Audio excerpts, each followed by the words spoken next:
All right, here we go. Andrew, let's dive right in, bro. You absolutely crushed the program. You were an awesome client because you just kept in good communication. You filled out your weekly check-in reports. You even checked in when maybe things weren't going the greatest. So I really appreciate the vulnerability and the overall dedication to this program.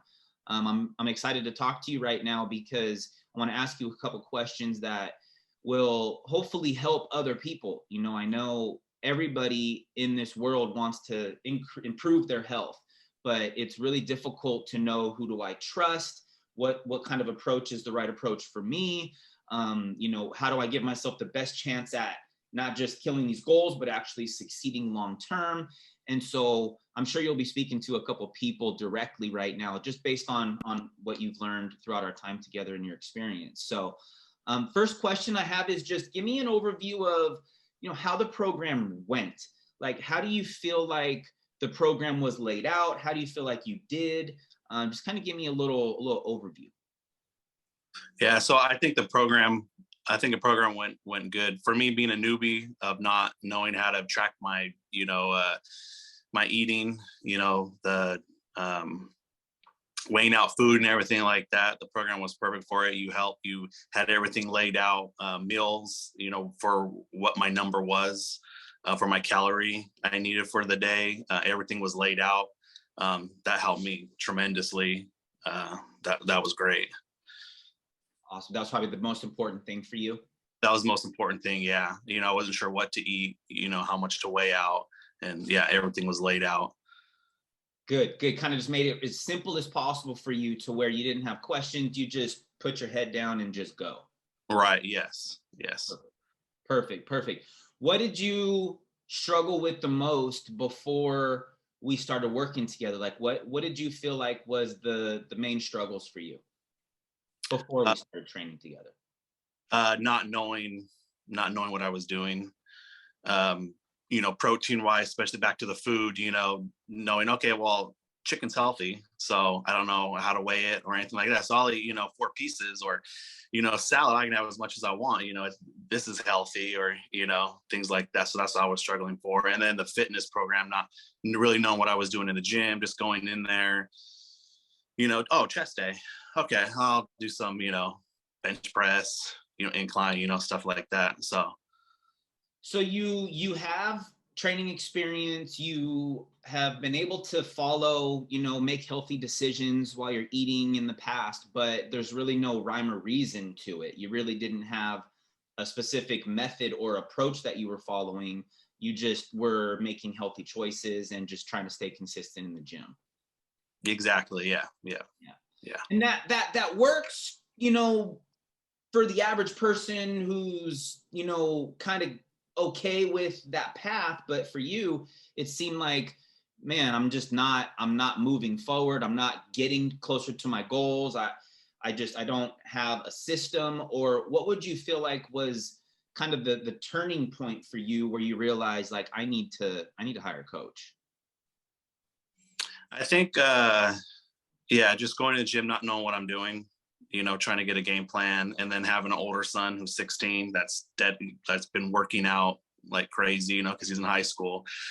So, trying to show him that, to help him out, because if I don't know what I'm doing, I can't tell him what to do, show him. So I think that was a big turning point, just to have him look up to me and ask me questions, and, I can answer it being the dad. So I think that was a huge thing. You can't have your 16-year-old boy out working you in the gym. You know what I mean? Yeah, actually, yeah.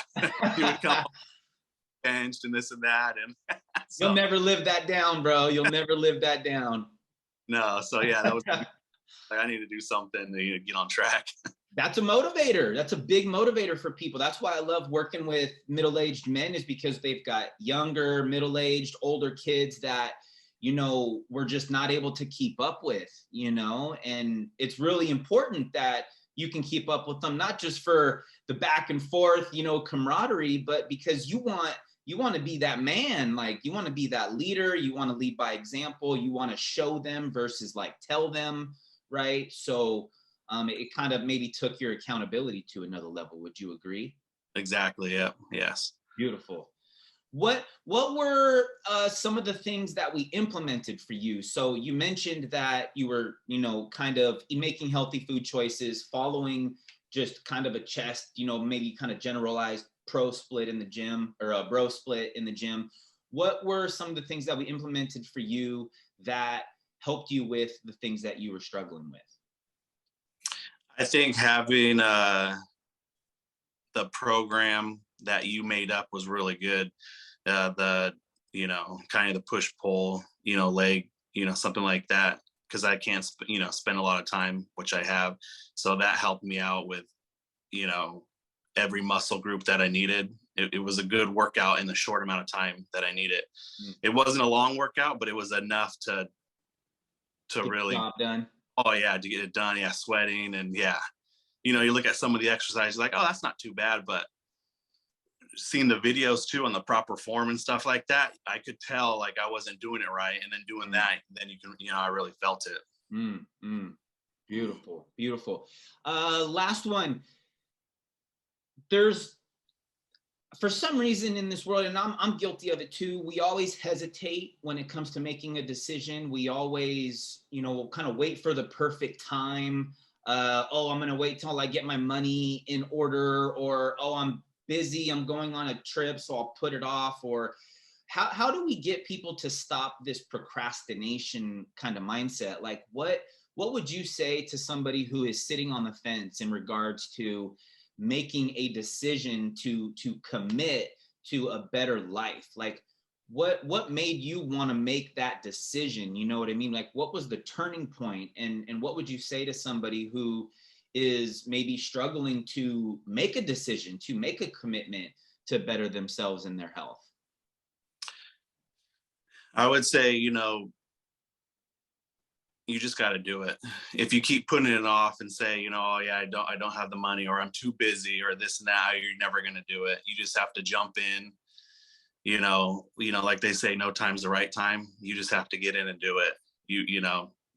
Same thing with kids, I can't afford a kid. You just got to do it. Once you get that rhythm and, you have your wife, girlfriend, whatever, backing you, you'll start seeing a change. And yeah, you just got to do it. Why is it so hard for us to make a decision? Like, why is it so difficult? Is it because we're scared of the unknown? We're thinking about the bad things that can happen rather than the things that we can gain from it? Or, why do you think we struggle so much with making a decision? I think it's the fear of the unknown. It's the fear of you have to change. You're so used to eating whatever you want, doing whatever you want. Now you can't do those things. So I think a lot of it is a fear of giving all that up. Mm-hmm. And what made you realize that it was more important for you to, invest in this program and to make those sacrifices versus stay comfortable? Like, I'm just trying to help people understand, like, what was that turning, that switch for you that made you want to make that commitment? If you even know. I think it was because same thing. I was on the fence. I looked up, a bunch of, videos on what to do, coaches. And plus I see, people on Instagram, that are, they went from this to this. And I'm like, well, I should be doing that. Like, that should be me, instead I'm just sitting here doing nothing. That I think was a huge turning point. Like, these guys are the same age as me, like 3 months, 6 months or whatever. Like, if I just focused on that, I could get to that. So I think that was right. So kind of like little inspiration here and there, but also a little self-reflection. And then, some things happen at home with your boy starting to get bigger, and just probably an accumulation of things over time that finally got to that boiling point of saying, you know what, like, I don't even care anymore. It's just time. Yeah, exactly. With my job and everything, like, I need to get back in shape and be where I was, Yep. 10, 15 years.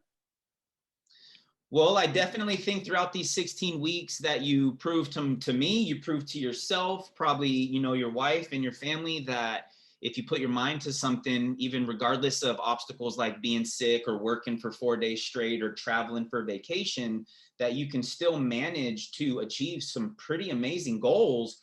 But hopefully it builds more momentum and motivation for you that I could do this. Like, even if I do get sick, it's not the end of the world. Even if I am on a 4-day work stint, like, I could still make healthy decisions and get closer to my goals. I mean, that's priceless, right? Like, do you Right. feel like things that you've learned throughout our time together, you can actually continue and sustain going forward? Oh yes, definitely. Yeah, this changed my whole mindset, and yeah, it's something that now I can take on, even further than before. Yeah, buddy. Awesome. That's exciting for me to hear. I'll go ahead and end it right there, but I appreciate you answering those questions. And I hope that for anybody watching that, that this really resonates for you, and just think less, do more, right? Exactly. I think that's kind of the consensus of this conversation. And it's funny because I actually just posted in my Instagram stories this morning a very similar topic. Beginners tend to overthink and experts tend to do the opposite. Hmm. Think about that one, right? Like, in the beginning of anything, you always are overanalyzing, overthinking, and it usually ends up in paralysis and you end up doing nothing about it. But if you just kind of go with your gut, take the action, fail, learn from it, continue moving forward, like, you're going to have a much better quality of life by taking those risks and challenging yourself to be better versus just kind of sitting and staying comfortable. Because at some point you're going to look in the mirror and just be like, man, like, I don't even know who I am anymore. I'm not liking what I see. I'm not growing and moving forward. And it's really hard to build that self-love, that self-respect, that allows you to be a better version of yourself unless you take those kind of risks. And Right. that's exactly what you did, man. So I appreciate that. Yeah, and I would say, yeah, I mean, step by step, trust the process. It's for the long haul. Yeah, but you have to trust the coach, right? Yeah, That's important. yeah, trust the coach. Yeah, trust the program. Everything that you're saying. I mean, yeah, when we first were talking, everything you were telling me about your program and everything like that that's why I chose you. Yeah, and so by you having confidence in me, that gives you more excitement to want to be enthusiastic to follow the program, right? Yes. Yeah. Awesome, Andrew. Well, I appreciate that, brother. I'll go ahead and end it right there. Thank you. Sounds good. Thanks.